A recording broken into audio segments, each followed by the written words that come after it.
Let's be honest, buying a home in Rhode Island right now feels impossible for a lot of people. Home prices are high, interest rates are elevated, rent is still expensive, and for a lot of people, it feels like you need to make a crazy amount of money just to afford a basic home. But what if there was a way to buy property, have tenants help cover your mortgage, and potentially live for way less than tenants are paying right now in rent, and build an asset in the process? That strategy is called house hacking, and in my opinion, it's still one of the best ways for people to get started with real estate. That's how I got started, that's how I helped a lot of friends start with real estate, and some of those friends have went on to buy multiple properties and scale a real estate portfolio, while others have continued to house hack and get their living expenses way down compared to what they were paying in rent before, and also build equity in the process. So in this video, I'm going to break down exactly what house hacking is, the best type of properties to look for if you're going to house hack, real examples of financing numbers, mistakes to avoid, and whether house hacking is still worth it or not in 2026. So first, what actually is house hacking? House hacking is when you buy a property, live in part of it yourself, and then rent out the rest to offset your mortgage and expenses. And there are a few different ways people actually do this, but the most common ways are buying a 2-family, a 3-family, or a 4-plex house, and living in one of the units while renting the others out to tenants. This works well because with FHA financing, which is a low down payment homebuyer program for first-time homebuyers specifically, you can buy up to a 4-unit property, making it perfect for house hacking. But house hacking can be other things as well. Buying a single-family home and renting out specific bedrooms, or even buying a condo and renting out rooms in that condo to people like roommates. The entire goal is simple: reduce your actual living expenses by using the property to generate income. And in some cases, people can reduce their house payment dramatically compared to renting. Now, honestly, Rhode Island is a pretty solid market to do this strategy in. And the reason is we have a combination of high-priced homes, high rents, limited inventory, and a lot of older multifamily housing in stock. When traveling, I like to poke around and look at houses in different markets. And believe it or not, throughout the country, there are some areas that just don't have a ton of multifamily housing. The good thing with Rhode Island is there are a ton of 2, 3, and 4-unit homes that you can pick from. Whether you want to pick something in Providence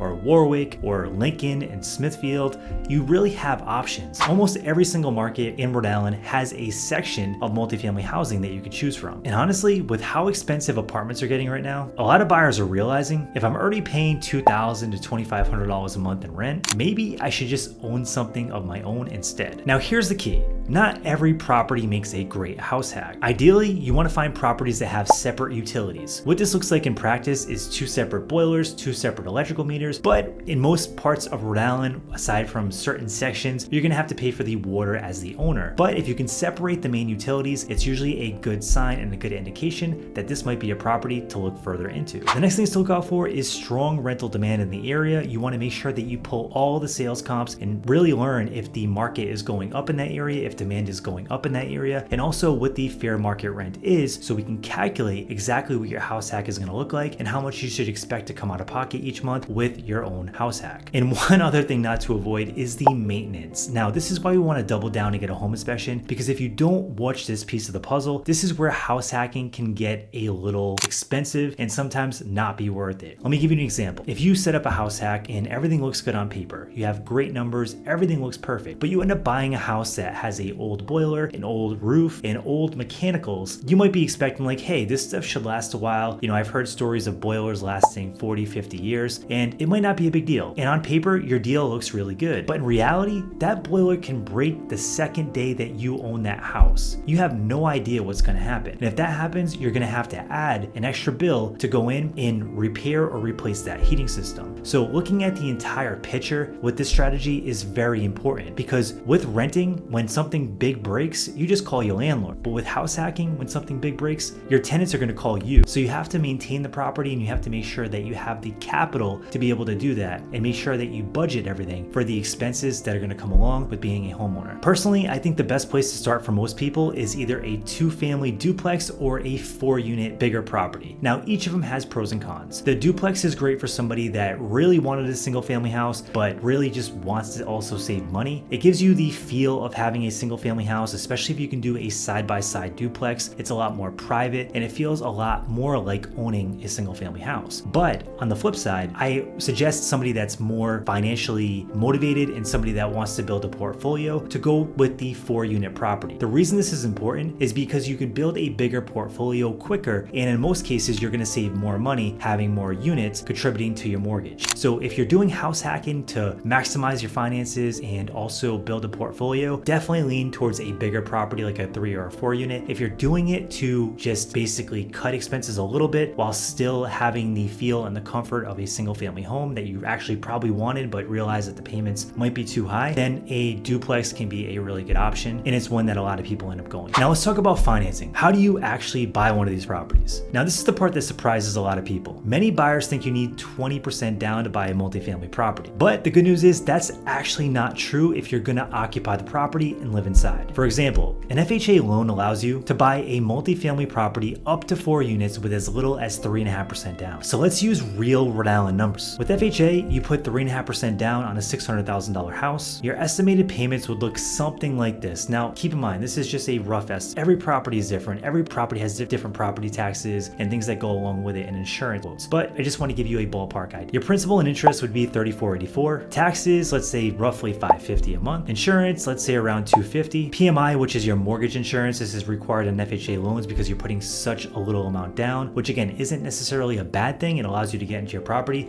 but you do have to get mortgage insurance. Let's assume this is going to be about $264 a month. For that, your total payment estimate is going to be around $45.84 a month. Now at first, that might sound really high, but if the other unit rents between $2,300 and $2,500 per month, suddenly your effective monthly housing costs become way lower. Now let's compare that to renting a decent apartment in Rhode Island. A lot of times you're going to be paying more than $2,000 a month and you're going to have zero ownership, zero equity, zero appreciation, none of the positive benefits that come with being a homeowner. So here's why the math matters. And this is where house hacking becomes really powerful, because instead of being responsible for the full mortgage payment, you start looking at the net cost after rental income. Let's say your mortgage, taxes, insurance, and everything comes to $4,500 a month, and your one other unit that you're renting out rents out for $2,300 per month. Your effective monthly cost out of your pocket per month can be around $2,200 per month, and that's just with a duplex. If you go into larger properties with more units, the tenant's rent can actually offset more of that monthly payment. Now, obviously every property is different. Every rent number is different, and repairs absolutely matter. But this is also why many people see house hacking as one of the fastest ways to build equity, reduce living expenses, and get started investing in real estate. Now, with that being said, there are definitely major mistakes that buyers make. The first one is underestimating repairs. A lot of Rhode Island multifamilies are older properties, and deferred maintenance can get expensive fast. Number two is buying properties with weak rental demand. Just because a property is cheap doesn't make it a good investment. You need strong rental demand. And number three is ignoring your cash reserves. Even good properties will need repairs, maintenance, you're gonna have to deal with vacancies or unexpected expenses that just pop up. So you never want to buy one of these house hacks with no reserves. That is a major mistake. So is house hacking actually worth it in 2026? Personally, to be honest, I think it's harder than it used to be. Higher interest rates can definitely change the math, but I also think it's one of the best paths to homeownership if you're willing to live a little bit differently for a couple years, especially in markets like Rhode Island where rents are really high. Because even if the property only partially offsets your payment, you're still building equity, locking in housing costs, gaining experience, and owning an asset. And long term, that could be life-changing financially. So if you're thinking about buying a multifamily property anywhere in Rhode Island, definitely reach out to me. I've done this strategy myself, and I've helped many people execute it themselves with success. So I'd love to help you out. And if you're interested in getting a game plan together, definitely reach out. My information is down in the description below. Thanks again for tuning in.